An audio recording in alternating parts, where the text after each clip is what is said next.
Happy Thursday. This has turned into kind of a throwback Thursday for us for a lot of ways. We've had a lot of former teachers. We had a former student here.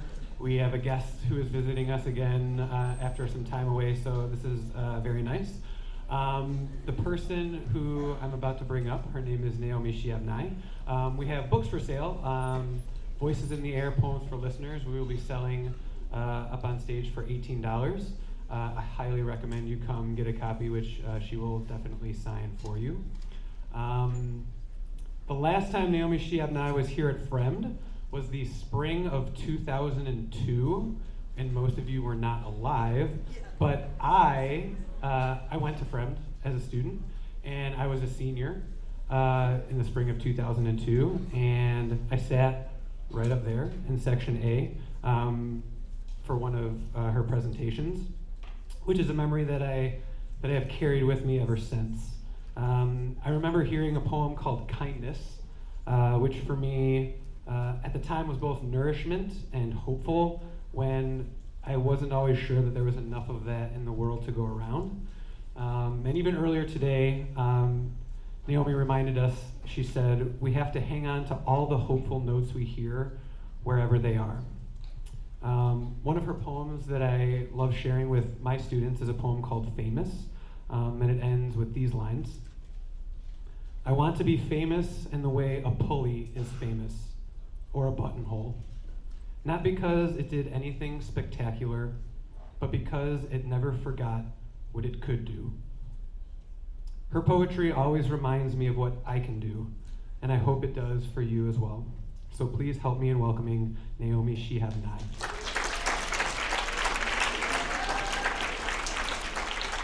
My deepest thanks for that gracious introduction, and my thanks to Russ Anderson and Gina Enck, who have so expertly coordinated this Writers' Week. This is a rare thing, what you have here at Fremd. Many schools I visit have Writers' Days, but to have a whole week and to invite alums from the school and students and other lucky people who get to come, it's very rare. So please honor your teachers who participate, your administration who lets it happen, your parents who support it, and Russ and Gina this year, and the founders, Gary and Tony, and everybody in the past. Thanks for having me back. Also, Yasi, her songs have really been amazing thread throughout the day. What an incredible singer. So thanks to all the voices that you have shared here today. You're welcome. And the student readers, I was in here for the last two sessions, and I'm really impressed by anyone like Mrs. Pine, AJ Pine. Amy is her name, right? Yeah. Amy. Well, people who can do do a screen, that's like a real modern thing to me. I have learned how to do it a little bit, but I don't prefer it, but I was really intrigued by following hers along. I mean, I don't prefer it when I'm the presenter because I feel like I would be scared of it. But she did a great job, and I really loved her emphasis on persistence and incredibly prolific, all the stuff she's done. And the student readers, you made me think about just how many subjects there are that are worthy of writing about, wondering about. Every student reader was very brave, very powerful, and had content that mattered, that was meaningful, that was challenging, that was funny. I mean, all the different things that writing can be. So thank you all for being brave enough to read your work. I wish I could have heard all the student writers for the whole week. So thank you again for having me back. Chicago is a favorite place to me because my first poem that I ever wrote in my life was when I was 6 years old, and here it is. I really think Chicago is great. So many things to see. The buildings look extremely tall compared to little me. Now, I was proud of that because I just learned how to write like the previous week, and it had a few words in it that I considered hard words, and I took it back to my first grade classroom in Ferguson, Missouri, a suburb of St. Louis, and my teacher let me hang it up on the bulletin board in the hallway, and I had the experience of an older girl coming up to me and saying a few weeks later, "Did you write that Chicago poem?" "Yes." She said, "I went there too. I know what you mean. And when I was 6, therefore, I had this writer-reader connection for the first time. That you could write something on a page and someone older than you, whose name you didn't even know, could know what you meant. And my life was changed. I just kept writing. When I was 7 years old, I was lucky enough that the school librarian told me I could start sending my poems to children's magazines. I did not have an agent. I have never had a publishing agent. So with the world of poetry, unlike the world of novels, many people don't have publishing agents. But one thing led to another, and all through my life I've been writing and publishing, and I think it's a very wonderful and worthy thing to do, no matter what else you do in your lives. In San Antonio, Texas, where I live now, I know many lawyers and engineers and doctors who are writers. People of all different walks of life may also be writers, and they all would agree that it's something that informs and contributes to the rest of their lives. So whatever your plans are, I think writing is something for everybody, because we're all living in a world of words, and it'll just help you have a better experience, of more fluency to connect to others. When you have to write something, you'll know you can write something. So lucky you to go to a high school that values that. So I'm going to read only things in here that I didn't read at my first session today, and thank you for letting me have 2 sessions. But I'll start with this quick little spontaneous poem. In San Antonio, we've had a project for some years called Poetry for the People, where maybe something like this happens around here. Different things like this happen in many cities. But poets come out, we get together, and some artists also, and people come and they ask for a poem. They commission a poem to be written for them or their mother, their grandmother, their neighbor, on the spot. And they give a little money, and then in our city we give all the money, 100%, to projects that support immigrants and refugees, although the word refugee is now falling into disuse. At least in San Antonio, people like the word newcomer because it's more positive.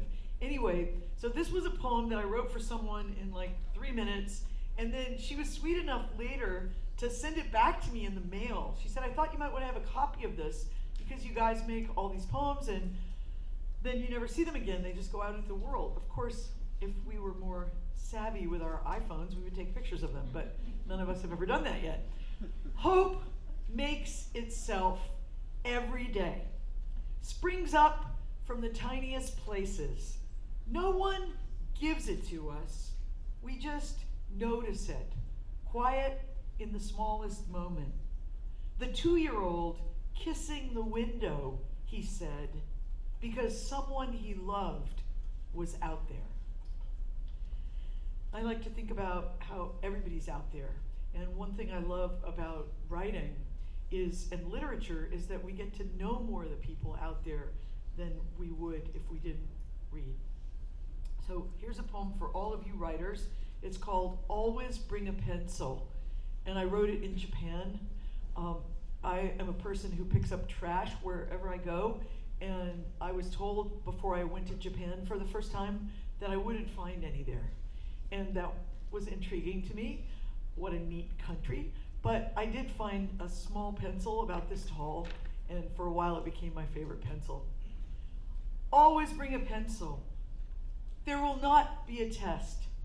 It does not have to be a number 2 pencil.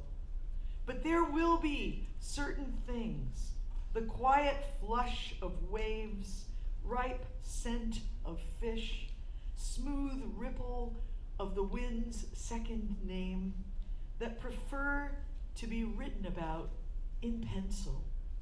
It gives them more room to move around. And here's a little prose poem that is for my grandmother, who was born and grew up in Shelbyville, Illinois. My mom was born in Decatur, Illinois. So I've been coming to Illinois for a long time in my life. But my grandmother, who was that particular grandmother, a German-Swiss background, was very shy, and she came from a generation of women who often sort of stepped back when anyone asked their opinion. And she would say, oh, I don't know, or oh, never mind, or oh, you better ask him, I don't have any opinion. And this bothered me, even as a child. My Palestinian grandmother, on the other hand, never stopped talking, talked to everyone, welcomed everyone. And I know people often have stereotypes about people. You think somebody growing up in America would be stronger and braver than someone growing up in the old-fashioned Middle East. Well, not true. So, glint. My grandmother mentioned only once how the piano teacher she had as a girl leaned over her too closely at the keys. His damp lips grazed her cheek, or maybe they touched her mouth for a minute. My grandmother never felt comfortable with the piano after that. I think a little more music could have helped her life. I played her piano sometimes. Dust rose in little clouds from the cracks between the keys. A few keys had lost their voices. My grandmother told me some things, but not enough. We had a sweetness between us. What happened to that piano teacher? His lips parting ever so slightly over middle C, eyes pinned to the ripe notes on the sheet. Could he help it what they reminded him of? God, I can't believe I'd offended him. Here I am, trying to gather her lost kisses from the air. They're drifting just outside the tune. Thank you. This is called How Far Is It to the Land We Left? On the first day of his life, the baby opens his eyes and gets tired doing even that. He cries when they place a cap on his head. Too much, too much. Later, the whole world will touch him, and he won't even flinch. This is called Cross That Line, and it's for somebody I really was intrigued by as a child. I feel lucky that my parents really believed in going to the symphony, going to the art museum, playing a lot of different kinds of music in our house. And I was in love with the voice of Paul Robeson, the great African-American singer. He was also a really famous actor. I wouldn't know anything about really his whole biography till I was older, and I read a biography about him.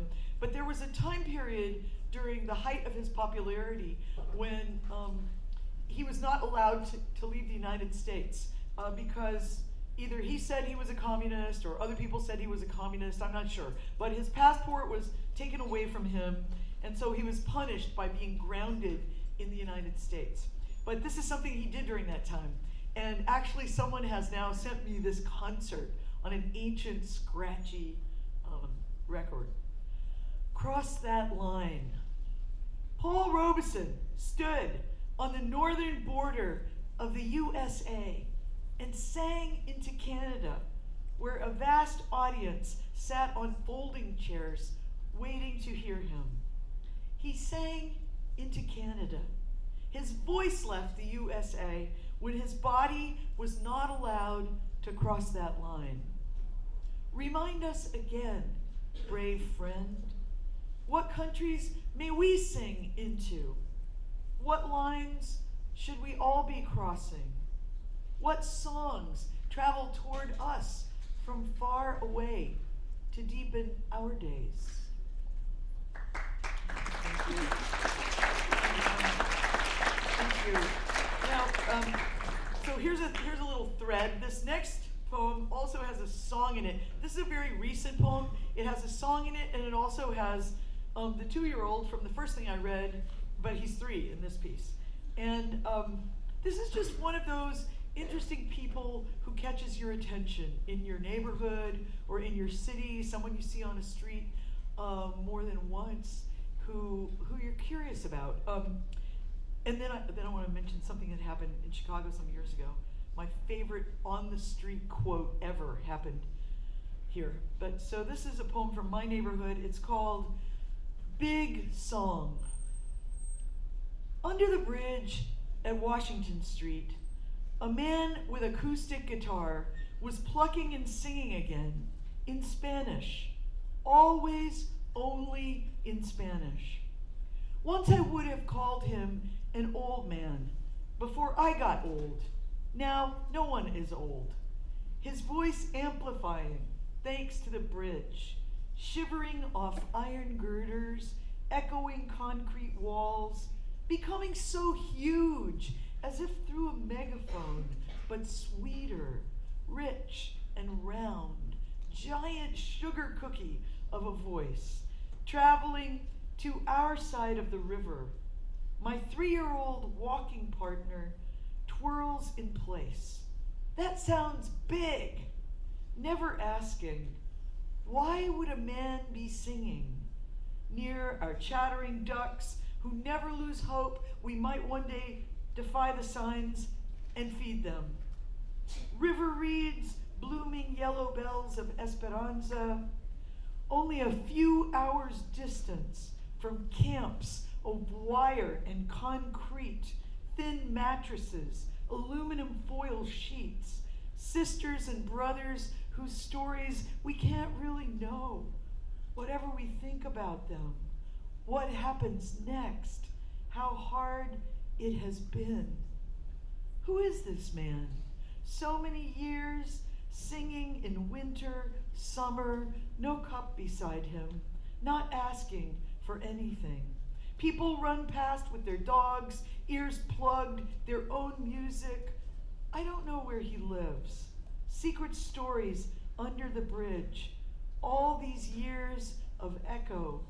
Boy raising his arms, dipping and swooping. Singer nodding his head, glad to be heard. Raising one hand for both of us, twirling. Solamente porque, siempre porque.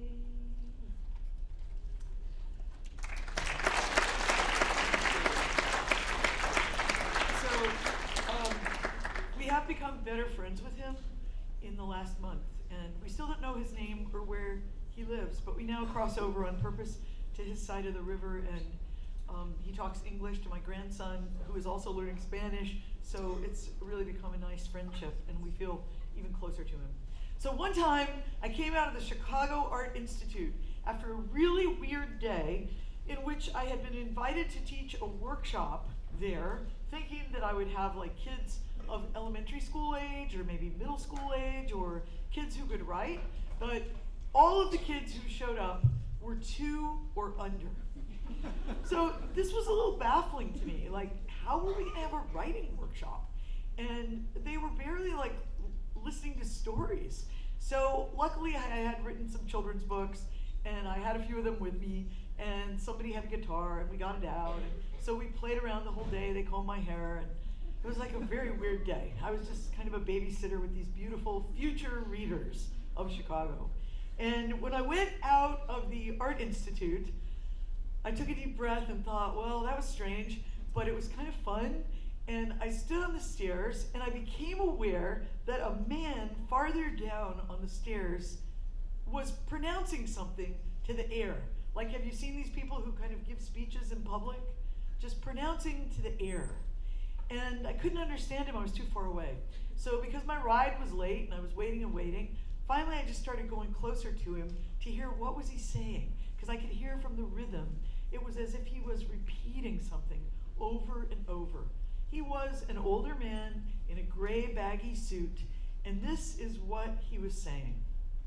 I hesitate to say this to such a small audience, but every day is my favorite day. I hesitate to say this. He would just keep doing that. It was incredible. And I don't know why exactly, maybe because my day had been so weird, I just started crying. And I thought, maybe this will be my best day in my memory, the day that I sat on the floor at the Chicago Art Institute. But I pulled out my trusty notebook, and that's the best advice I can give to all the writers I meet. Always carry a notebook, be ready to write little things down. And I wrote his words down exactly, and I described him. And I just smiled at him, and I bowed and nodded. And then my ride came, and I left. But of all the wise words I've heard in my life, those stay with me, and those help me. on days that don't feel like our favorite days, when things feel clumsy, awkward, negative, weird, a lot of conflict going on all the time, I can return to lines like that just because I wrote them down in my notebook. Now, I never turned that into a poem or an essay or did anything with it, but I remember them exactly. And I would urge everybody and anybody to get in the habit of just writing 3 lines down a day. 3 lines that belong to you. Maybe a quote or a topic you thought about differently because of something you heard on the stage today. Or maybe something you overheard walking down the hall. Something you saw, something you wondered. I thought this morning driving over here, Palatine. I really like that name. Oh, it rhymes with Palestine, where my father's from. I never even thought of that when I was here before, but I like that. I don't know the history of that name either, but I'd like to look it up and find out more. So just getting in that habit of note-taking, little threads of thoughts, images, voices, questions. Sometimes I have a month when I feel like the things I write in my notebook are all questions, because we have so many. Anyway, you'll never be sorry, and some of them may start kind of piecing themselves together, gathering power, developing into a poem or essay you might want to write. So here's a poem I was last night invited to read at Dominican University. And I was very surprised to hear that a number of the English, it was a beautiful, beautiful place to be. I loved it. And a couple of the English teachers told me they use a poem of mine in their classes, and I was really surprised to hear what it was. They asked me if I would read it. I said I don't have it with me. And one of them went somewhere and brought me a copy. So I thought, well, I'll read it today too if they liked it, because I normally don't read this poem. But it was looking back as an adult, looking back at a childhood memory that kind of haunted me and stayed with me, and I wasn't even sure why or what it meant. It's called Snow. By the way, in San Antonio, it never snows, or almost never. Maybe once every 15 or 20 years. All the kids in town would be super happy if it would snow. Send us some. Once, but this is from St. Louis growing up. Once, with my scarf knotted over my mouth, I lumbered into a storm of snow up the long hill and did not know where I was going, except to the top of it. In those days, we went out like that. Even children went out like that. Someone was crying hard at home again, raging blizzard of sobs. I dragged the sled by its rope, which we normally did not do when snow was coming down so hard, pulling my brother, whom I called by our secret name, as if we could be other people under the skin. The snow bit into my face, prickling the rim of the head where the hair starts coming out. And it was a big one. It would come down and down for days. People would dig their cars out like potatoes. "How are you doing back there?" I shouted, and he said, "Fine, I'm doing fine," in the sunniest voice he could muster. And I think I should love him more today for having used it. At the top, we turned and slid down, steering himself with the rope gripped in his mittened hands. I stumbled behind, shouting deeply, "Ho! Look at him go!" as if we were having a good time. Alone on the hill. That was the deepest I ever went into snow. Now I think of it when I stare at paper or into silences between human beings. The drifting accumulation. A father goes months without speaking to his son. How there can be a place so cold any movement saves you. Ho! You bang your hands together, stomp your feet. The father could die, the son, before the weather changes. So, thanks.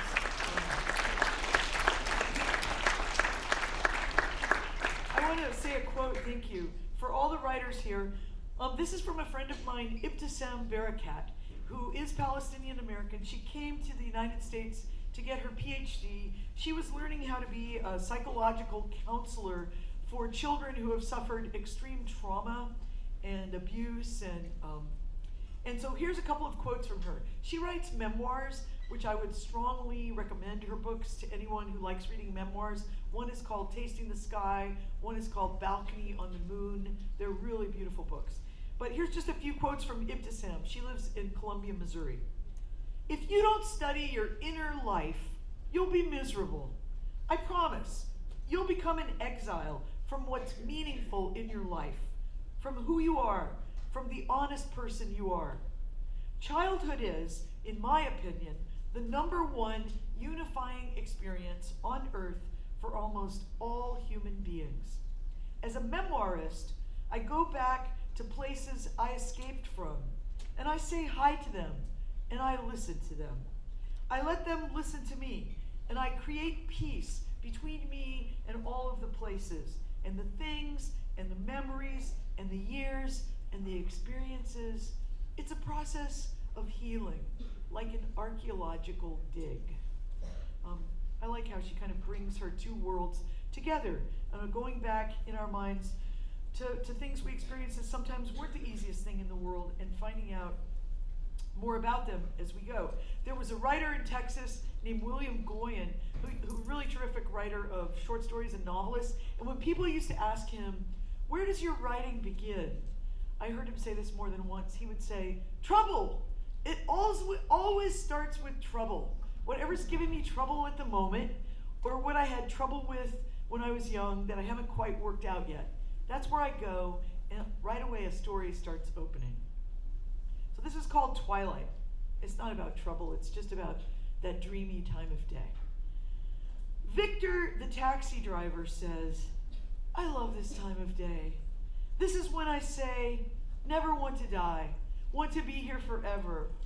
Oh, maybe it will be possible in the shaggy heads of trees that barely felt us walking beneath them. The corners we turned so often, broken pavements, cracks and signatures, Daniel Lozano, 1962. All the days we entered thoughtlessly, forgetting to turn our heads or bow to the vine, finally making it over the fence. Dangling blossom, orange cup of joy, ephemeral as we were, here, imagining our deep roots. This is called, thanks. I'm going to read this to you because I never have read this, I don't think, out loud, and it was weird. It's one of those things that just starts from a notebook entry, and then you keep thinking of things you could have said in an awkward moment. So I was in a tiny town, or a smaller town in Texas, and there was a luncheon, and I had been asked to talk about writing after the luncheon. But then when they introduced me, they said, oh, we have a writer here, and we would like for her to tell us all the gossip she knows about other writers. And I thought, what? That's totally weird. I don't want to do that. And then I put in parentheses, how I was introduced at a writers club in small town USA. And the title, Tell Us All the Gossip You Know.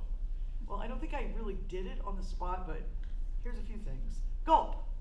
I'm a reader, not a gossiper. But we know you know some, so tell it. Gulp. Robert Bly, from Minnesota, said, writing a bad poem before breakfast every day is a good habit.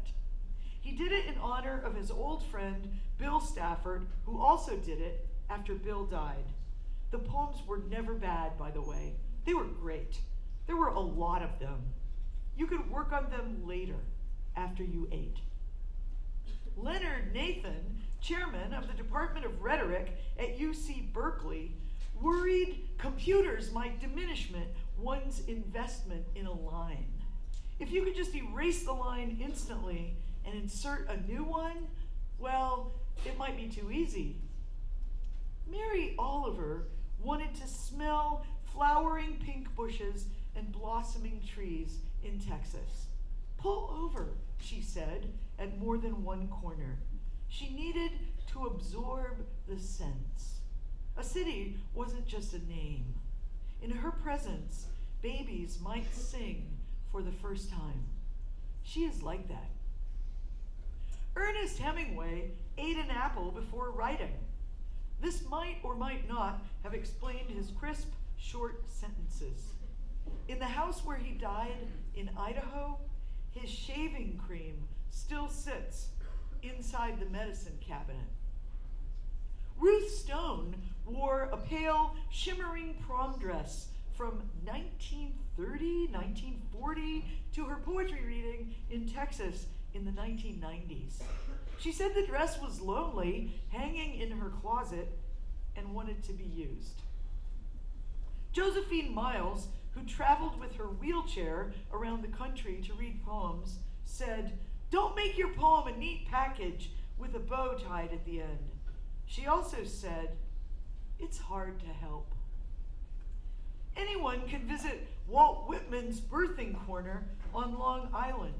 The guide points and says, "There, right there, he was born." Some visitors can't move on quickly to the next room. They are hypnotized. What if Walt had never left this corner or stepped out into the streets to do all and say all he did? Then who would we be? So it goes on, and I'll just read a couple others. There is only one known video of Mark Twain wearing a white linen suit in 1909, walking outside a house in Connecticut, talking with Thomas Edison. Garth Williams, he illustrated a lot of books like Charlotte's Web and all kinds of children's books that are still in print these days. Garth Williams got a letter from his close friend, Margaret Wise Brown, after she died.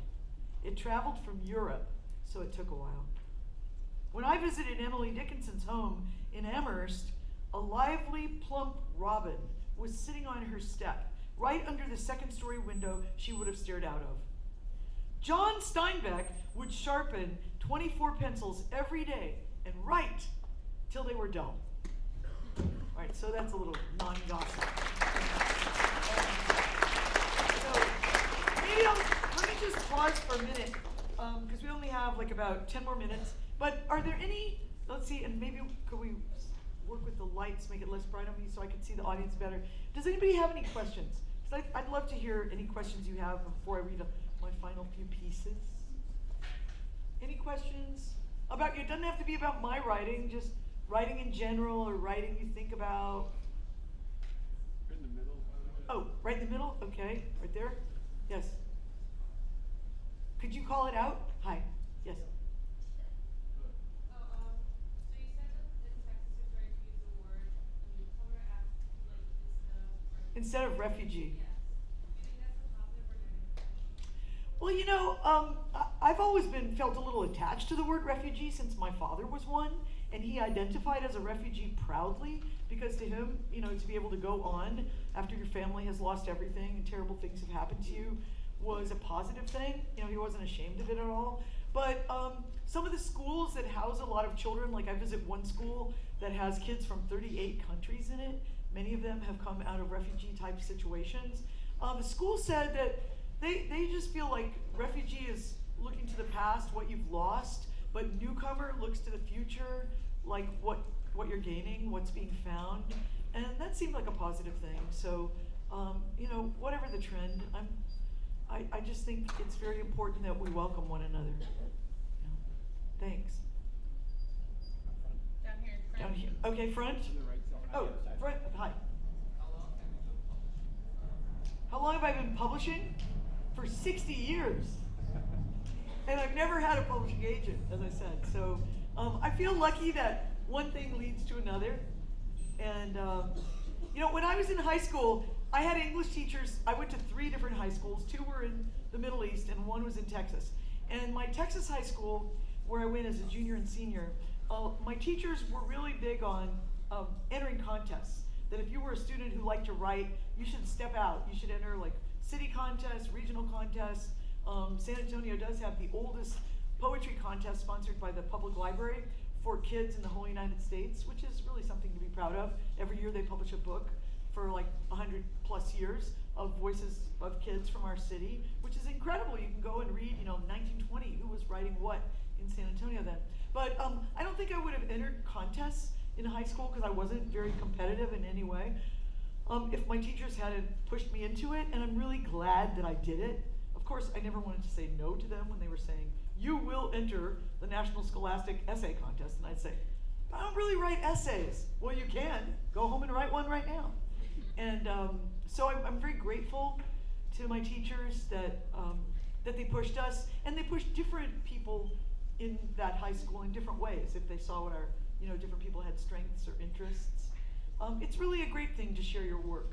I can say that I don't think anything bad has really ever happened for sharing work that I've witnessed in my own life or other people's lives.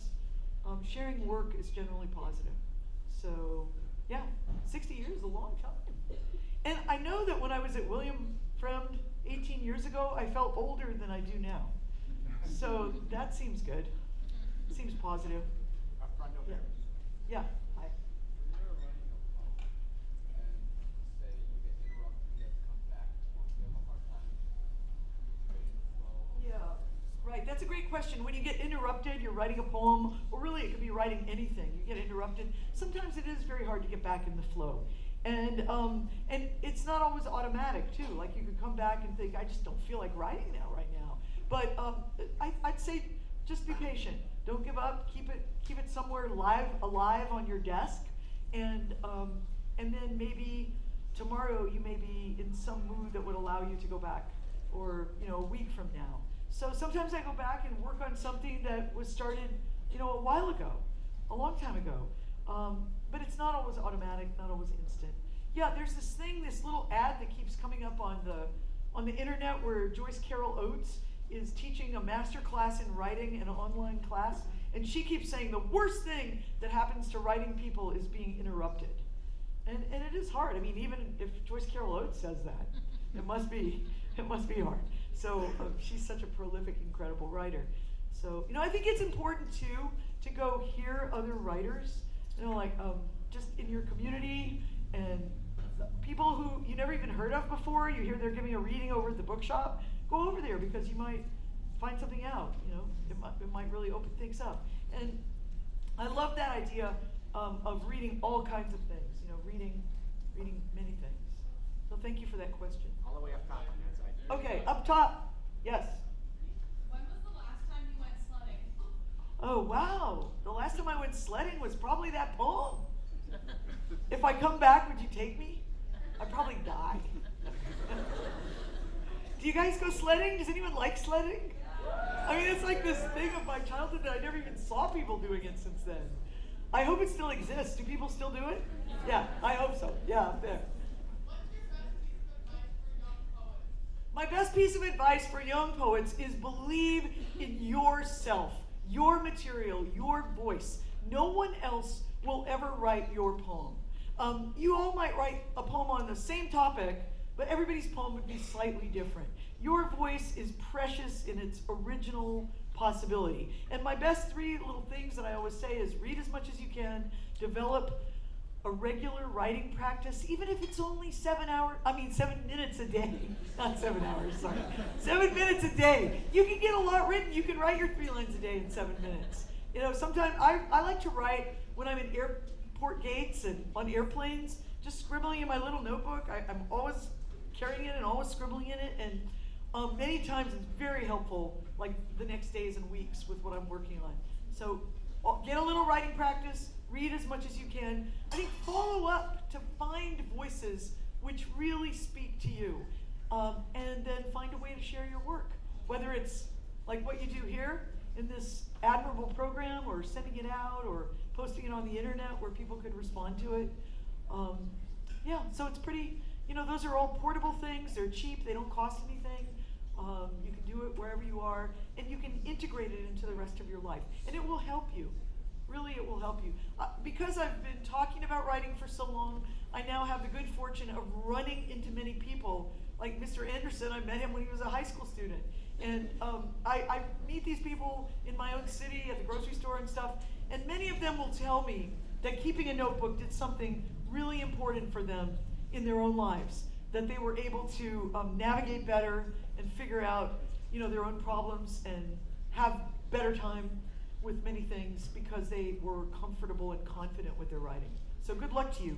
I think it's probably time that I close, and I want to thank you all for being such great listeners. And I'll read something from, let's see, yeah. Okay. This is for all of you. Okay. I don't know if you've heard this fact about the world at the moment, but there are a lot of embassies and consulates in other countries that are not staffed right now.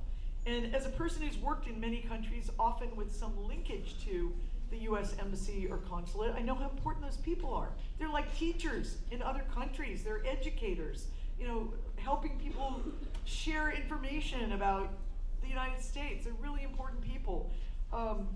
So anyway, this is called You Are Your Own State Department. And thank you very much for inviting me back here. Each day I miss Japanese precision, trying to arrange things the way they would.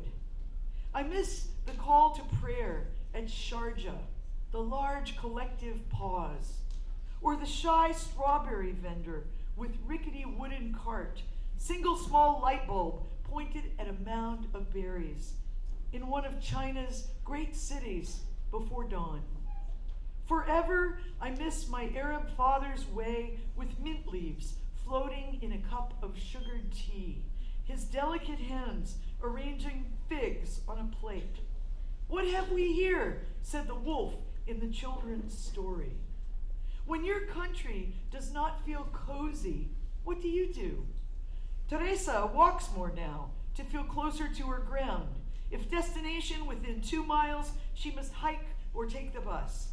Carries apples, extra bottles of chilled water to give away. Kim makes one positive move a day for someone else. I'm reading letters the ancestors wrote after arriving in the land of freedom, words in perfect English script, describing gifts they gave one another for Christmas. Even their listings seem oddly civilized. How they comforted themselves. A giant roast made them feel more at home. Posthumous medals of honor for coming, continuing. Could we do that? And where would we go? My father's hope for Palestine, stitching my bones. No one wakes up and dreams of fighting around the house. Someday soon, the steady eyes of children in Gaza, yearning for a little extra electricity to cool their lemons and cantaloupes, will be known. Yes, we talked for 2 hours via Google Chat. They did not complain once. Discussing stories, books, families, a character who does what you might do. Meanwhile, secret diplomats are what we must be, as a girl in Qatar once assured me, each day slipping its blank visa into our hands. Thank you. Thank you, William Fremd.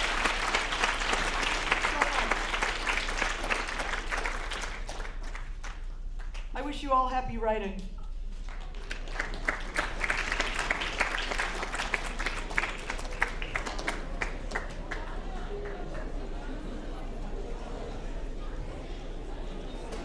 If anybody would like a book or to come up and say hi, you can do so now.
to my piano, try to talk to my guitar, talk to my imagination, divided into alcohol.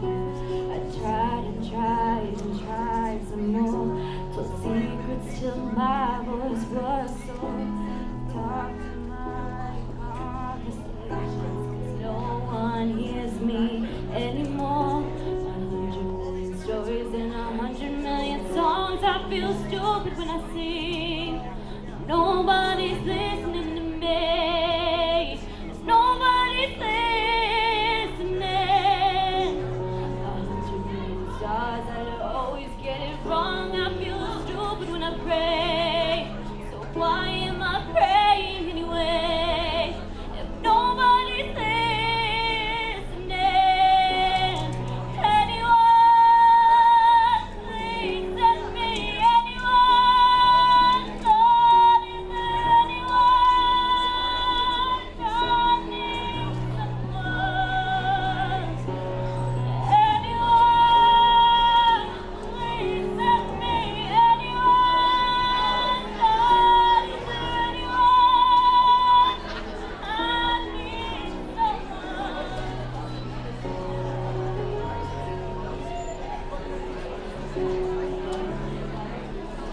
This just came out like a week ago, so I don't know all the words.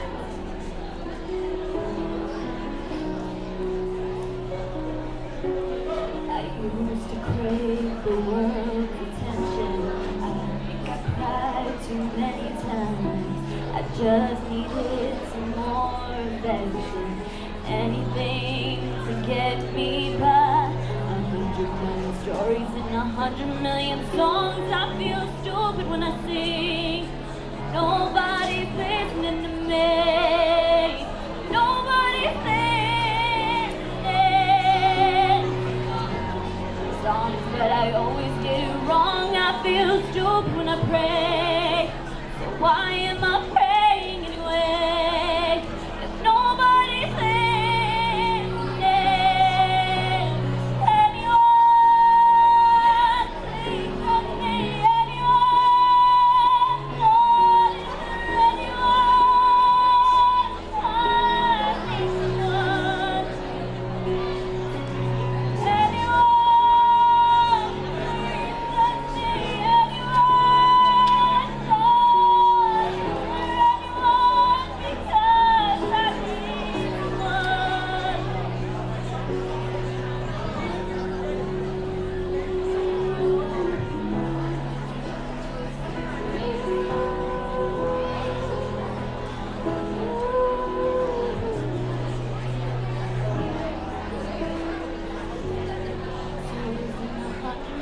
Songs, I feel stupid when I sing, 'cause nobody's listening to me. Nobody's listening.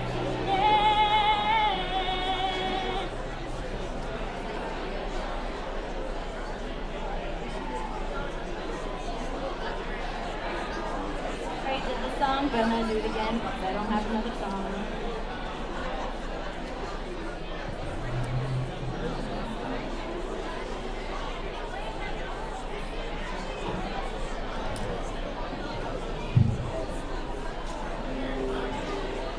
Anybody like Alicia Keys? I like Alicia Keys.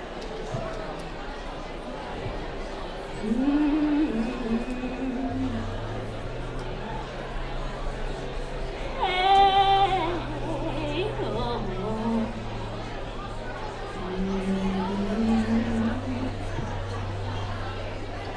Some people live for fortune. Some people live just for the fame. Some people live